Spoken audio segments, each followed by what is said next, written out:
međutim on se javio SMS porukom, obzirom na cijelu ovu hajku medijsku koja se dogodila u večernjim satima i zatražio od mene da pokušam u njegovo ime izvijestiti sve institucije koje ga traže, da on se samo ne nalazi ni u kakvom bijegu, da je na službenom putu za koji je imao ranije već ugovorene termine i da se on vraća za 3 do 4 dana.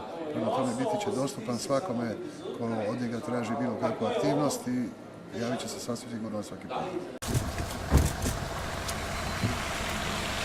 Dobar dan, izvijeste koji imamo poziv za gospodina Komodora. Nisam vas čuo. Dobro, hvala.